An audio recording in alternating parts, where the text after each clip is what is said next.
दोस्तों 2013 के उस प्रलय ने, जिसको हिमालयन सुनामी भी कहा जाता है, उसने एक बात बोलनी चाहिए थी कि मुझ पर इतना ज़्यादा लोड मत डालो। लेकिन अब फिर से लोगों की भीड़, इस तरीके की भीड़ जो यमुनोत्री पे है, गंगोत्री पे है, बद्रीनाथ पे है, केदारनाथ पे है, वो ये बताती है कि फिर से कुछ ना कुछ खतरा आ सकता है।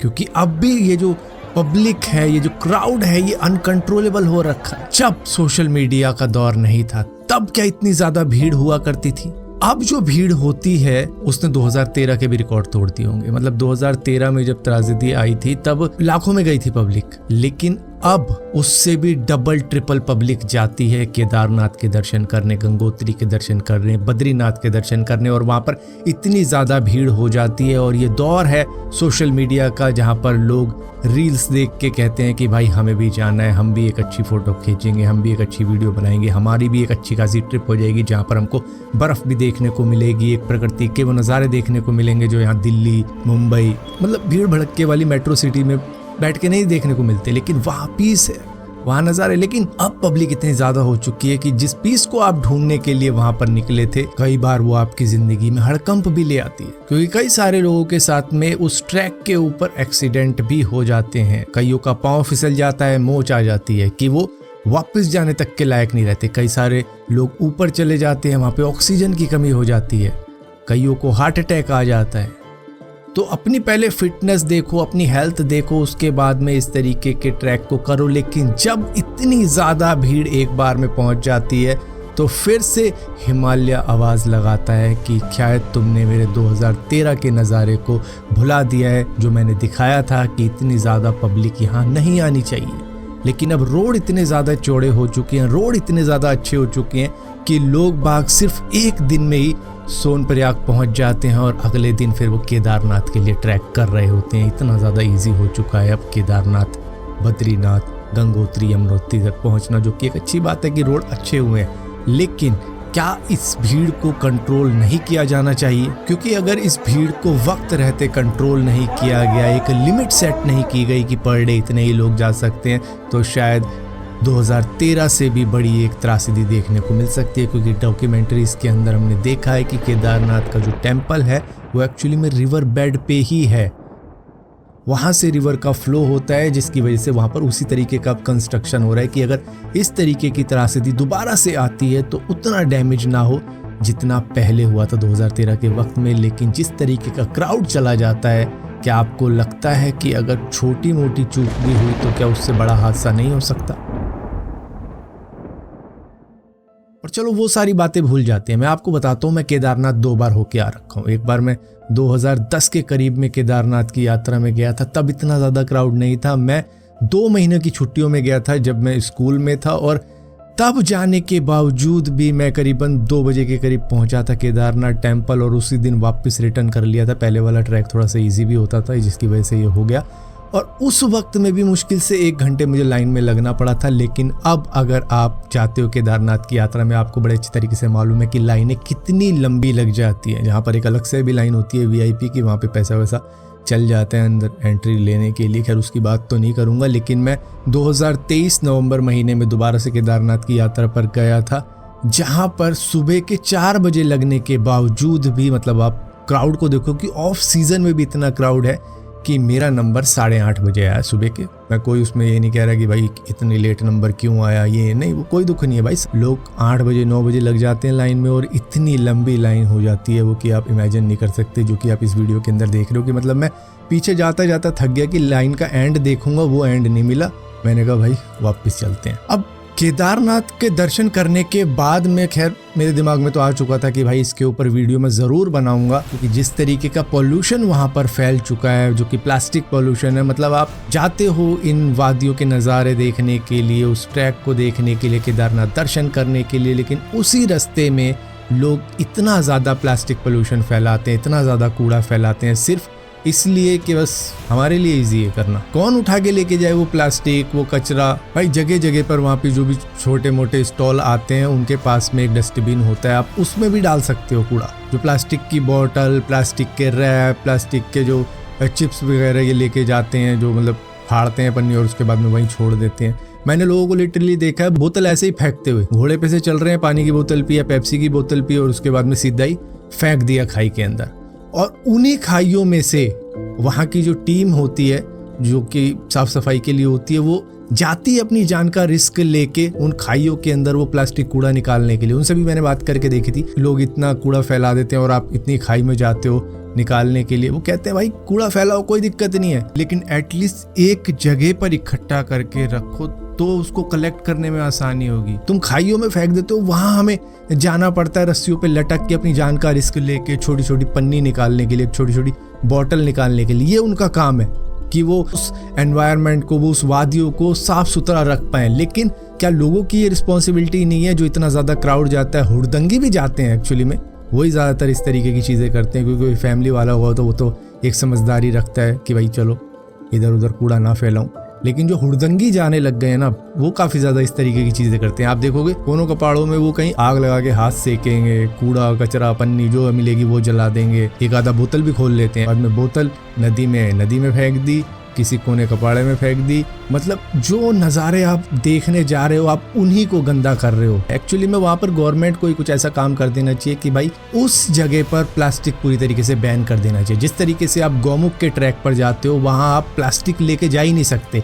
इसी तरीके की चीज़ें यहाँ पर भी होनी चाहिए कि आप प्लास्टिक लेके जा ही नहीं सकते। अगर आपको लेके जानी है भाई पानी के लिए, स्टील की बोतल लेके जाओ। पेपर की भी बोतलें आती हैं भाई जो बायोडिग्रेडेबल हो, उस तरीके की चीज़ों को यूज़ किया जाना चाहिए उस ट्रैक के ऊपर। या अपनी एक थैली साथ में लेके चलो, किसी छोटे मोटे स्टॉल के पास में डस्टबिन होता है वहाँ रख दो। और सबसे बुरी चीज़ अगर आपको केदारनाथ पे कुछ देखने को मिलती है तो वो आपको भवन के अंदर ही देखने को मिलती है। वहाँ के पंडित आपके साथ में दुर्व्यवहार, बदतमीजी करने में बिल्कुल नहीं झिझकते। वो आपको धक्का भी मार देंगे, बोलते हैं 5,000 दो, आपकी वीआईपी एंट्री करवाते हैं। हाँ, अगर आप उनको पैसे दोगे वो बोलेंगे भाई कौन सा पूजा करवानी है, बताओ पूजा करवानी है तुम्हें, जल अभिषेक, महाअभिषेक, ये वो 500, 1000, 2000 कितने ही ले लेंगे। आपको तसल्ली से बैठाएंगे, पूजा करवाएंगे। लेकिन अगर आपकी जेब में पैसा नहीं है तो भाई आपके साथ में धक्का मुक्की हो सकती है। लेकिन पैसे हैं तो वहाँ पे आप 10 मिनट या 15 मिनट भी बैठ सकते हो अंदर। और आप लंबी लंबी लाइनों में नहीं लगना चाहते कि 8 घंटे 10 घंटे की लाइन में मुझे नहीं लगना, तो वहाँ पर सिंपल सा है, आपको एक वीआईपी पर्ची कटवानी पड़ेगी। वो शायद 1100 रुपये की होती है, 1500 रुपये की होती है, जितने की भी होती हो। वो कटवाने के बाद में आपकी वीआईपी लाइन में एंट्री हो जाएगी, जहाँ से आपके दर्शन जल्दी हो जाएंगे। लेकिन अगर आपको और भी ज्यादा तेजी से दर्शन करने हैं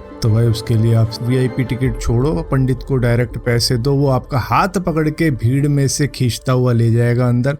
इस तरीके की भी चीजें हैं। और अंदर लोग एक दूसरे पर इस तरीके से चढ़ रहे होते हैं। वो क्राउड का ही सारा सीन है एक्चुअली में। क्राउड इतना ज्यादा हो जाता है कि भाई बुजुर्गों का तो ये है कि भाई एक आधे को चोट भी लग सकती है, क्योंकि उनके पास में इतनी ताकत नहीं है। लेकिन जो जवान तगड़े लड़के होते हैं भाई, वो एक दूसरे को भींचने पे तुल जाते हैं कि बस हमें दर्शन करने। भाई तुम इतना लंबा सफर तय कर आए हो, थोड़ा सा सब्र रख लो। किसी को शायद अपने से आगे जाने भी दोगे तो कोई बुराई नहीं है। लेकिन एक्चुअली में होता है क्या है ना कि पंडित लोग ऐसे होते हैं कि भाई वो अपने बंदों को खींच के अंदर लेके जा रहे होते हैं। चलो चलो चलो, पैसा लिया है ना उन्होंने, पे किया हुआ है पूजा के लिए पंडित को, वही लोग शिवलिंग के पास जा सकते हैं, छू सकते हैं। अदरवाइज मे भी कोई राइट ही नहीं है, या हमें जगह ही नहीं मिलेगी कि हम जाके पूजा कर लें। अब मैं सब पंडितों की बात नहीं करूंगा कि सभी ऐसे होंगे वहाँ पे, लेकिन कुछ हैं जो मेरे टाइम पे मुझे मिले थे गर्भगृह के अंदर, उन्होंने धक्का मुक्की करी थी। अघोरी नहीं कहूंगा भाई, अघोरी जो बाहर मिलेंगे ना वो बहुत अच्छे होंगे, उनका बिहेवियर बहुत ज्यादा अच्छा होगा,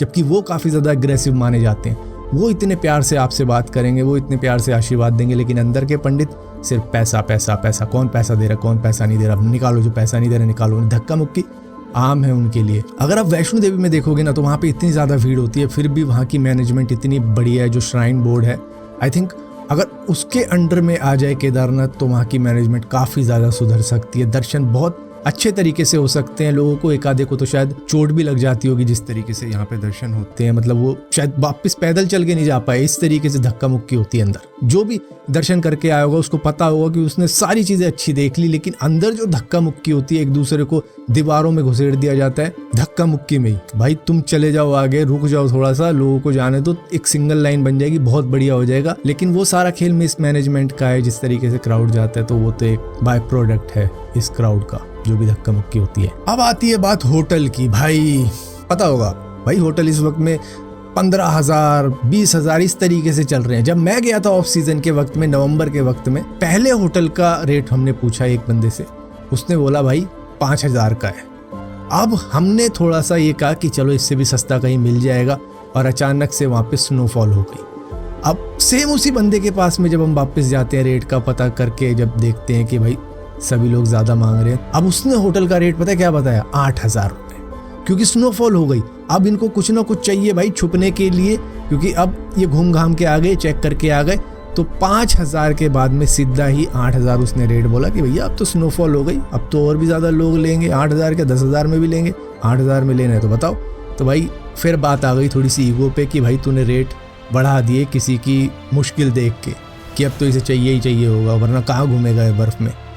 तो भाई किसी तरीके से एक बढ़िया सा जगह मिल गई हमें, एक्चुअल में 4,500 रुपये में मिलती, 3 जने से तो 1500 रुपये डिवाइड हो गए, तो इतना ज़्यादा बुरा नहीं लगा, जितना बुरा तब लगता है जब हम 8,000 रुपये दे रहे होते।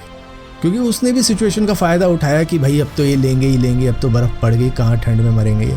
तो इस तरीके की भी चीज़ें हैं। वहाँ पर लूटपाट है होटल्स की, जहाँ पर गवर्नमेंट को कुछ ना कुछ करना चाहिए, एक रेट फिक्स कर देना चाहिए। हालांकि पब्लिक इतनी ज़्यादा चली जाती है कि भाई उन्हें भी रेट बढ़ाने ही पड़ते हैं। लेकिन मैं गया था ऑफ सीज़न में, लेकिन ऑफ सीज़न में भी इस तरीके की चीज़ थी कि भाई बर्फ़ पड़ गई तो ले भैया, रेट 8 क्या 10 भी बोल सकता था, वो थोड़ी और बर्फ़ पड़ जाती क्योंकि स्नोफॉल रुक गया था फिर थोड़ी देर बाद। तो होटल के मामले में अगर आपका बजट टाइट है तो मैं तो आपको एक ही सजेशन दूंगा कि भाई सुबह जल्दी चले जाओ और जल्दी से उतर के आ जाओ। सुबह जल्दी चले गए, VIP दर्शन कर लो, हाँ पैसे वैसे दे के ही हो सकते हैं, अगर हो गए तो अच्छी बात है, वरना वहाँ पे स्टे करना पड़ेगा, पैसे ज़्यादा देने पड़ेंगे। अगर है दम वापस रिटर्न आने का तो मैं कहूँगा स्टे करना ही मत, दर्शन करके वापस आ जाना। होटल वाले वहाँ पर लुटेरे हैं एक्चुअली। ये धार्मिक यात्रा ज़रूर है आपके लिए, लेकिन उनके लिए ये पैसे कमाने का टाइम है, कमर्शलाइज हो चुकी है अब उनके लिए ये यात्रा। उनको मतलब कोई परवाह नहीं, आप श्रद्धालु हो, आप क्या हो, आप 15 दो, आप 10,000 दो, आपके साथ में कोई बूढ़ा है, कोई बुजुर्ग है, उनको आपकी परेशानी से कोई मतलब नहीं है। आप कहीं भी सो जाओ भाई, आप टेंट में सो जाओ, वहाँ पे गीले कंबल, गीली रजाइयाँ मिलेंगी आपको, क्योंकि इतना टेम्परेचर रहता है कि सब कुछ सील जाता है। जबकि आप 10-15 हज़ार वाली भी होटल लेके देख लो, वहाँ पर भी यही सिचुएशन रहेगी। आपको गद्दे थोड़े से सीले से लगेंगे, गीले गीले से लगेंगे, क्योंकि भैया टेम्परेचर ही इस तरीके का रहता है।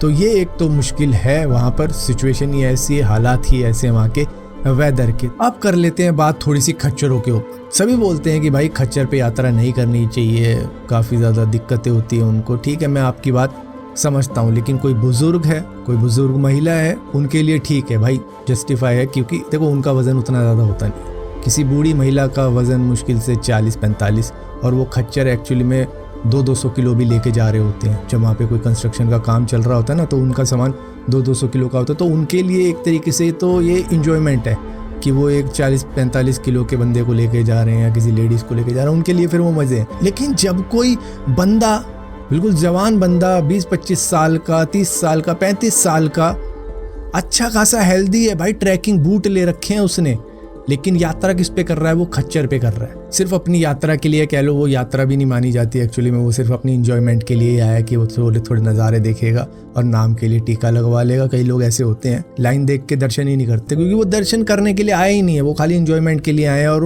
उन इंजॉयमेंट के लिए खच्चरों को अपनी बलि देनी पड़ती है। खच्चर मैंने वहाँ पे मरते देखे हैं, फिसलते देखे हैं। मैं नहीं कहता भाई किसी बूढ़े को खच्चर पे यात्रा नहीं करनी चाहिए, करनी चाहिए। अब उसके बस की नहीं है तो वो कर ले यात्रा, लेकिन जिस जवान बंदे के बस की नहीं है ना अगर पैदल यात्रा करनी, तो भाई वो खच्चर के लायक भी नहीं है, खच्चर पे भी नहीं बैठना चाहिए उसको। भाई उल्टा चला जा, कहीं और चला जा, मनाली घूम ले, कहीं कुल्लू मनाली नैनीताल इन जगहों पे चला जा, वो ठीक है तेरे लिए, लेकिन केदारनाथ की यात्रा तेरे लिए नहीं है, क्योंकि तू जवानी में भी ट्रैकिंग बूट पहन के खच्चर की जान निकाल रहा है। और अगली चीज है वहां पे भाई कई सारे आपको स्कैमर मिल सकते हैं रास्ते के अंदर। मैंने खुद एक स्कैमर को 500 रुपए दिए भाई, मुझे लगा रियल होगा, लेकिन एक्चुअली में वैसे ऊपर फिर मिल गया। हुआ क्या कि वहां पर एक फैमिली मिली जिसके अंदर एक लेडीज थी, एक पति था और उसके साथ में उसका एक साला टाइप का बना हुआ था, एक छोटा सा बच्चा था। तो भाई मुझे लगा भाई इनका कुछ पैसा वैसा गुम हो गया, क्योंकि शक्ल भी ऐसी बना रखी होती है रोने की कि भाई हमारा ये गुम हो गया, वो गुम हो गया, हमें वेस्ट बंगाल जाना है, ये जाना है, उधर जाना है, मतलब ऐसी बातें की बहुत। फिर मैंने कहा भाई चल आईडी प्रूफ दिखा दे अपना।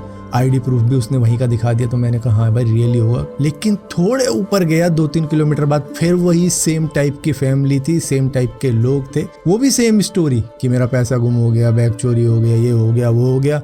फिर समझ में आ गया भाई यहाँ तो यही चल रहा है, क्योंकि थोड़ा सा और ऊपर जाके फिर एक और ऐसा मिल जाता है। तो वहाँ पे स्कैमर्स की कमी नहीं है, एक आध स्कैमर आपको ज़रूर टकराएगा रास्ते में और वो आपसे सेम स्टोरी कहेगा कि मेरा पर्स चोरी हो गया, मेरा पैसा गिर गया या कुछ हो गया, जिसकी वजह से अब मुझे पैसे की ज़रूरत है, मैं जा नहीं पा रहा हूँ अपने घर। अब ऐसे में ना रियल बंदे की हेल्प नहीं हो पाती है जब इस तरीके के स्कैमर लगे रहते हैं लोगों को चूना लगाने में। और बाकी अब केदारनाथ में जाओगे तो भाई थोड़ी बहुत मुश्किलें तो आपको मिलेंगी। रोड वोड थोड़े से ऐसे रहते हैं कि जहाँ पर आपके पाँव में मोच भी आ सकती है, तो अच्छे जूते होने ज़रूरी हैं, जो कि एंकल शूज़ होते हैं, मतलब आपकी यात्रा में काफ़ी ज़्यादा वो हेल्प करेंगे। और हाँ, टॉर्च ले जाना ज़रूर, क्योंकि अगर आप सुबह सुबह यात्रा कर रहे हो तो भाई बिल्कुल अंधेरा रहने वाला है। कई जगहों पर आपको लाइट भी नहीं मिलने वाली, कई जगहों पे क्या वहाँ पे तो पूरे ट्रैक पे ही लाइट नहीं है। हाँ, जब केदारनाथ के पास में पहुँचोगे तब लाइट वाइट मिल जाएगी। और जितना भी ये भीड़ भड़क्का जाता है भाई केदारनाथ की यात्रा में, मैं ये मानता हूँ कि भाई 95% लोग ऐसे हैं जो कि सिर्फ अपने मजे के लिए जाते हैं। क्या पहनने के आप ऐसे ये धार्मिक स्थलों को भी ऐसे बर्बाद करके रखेंगे।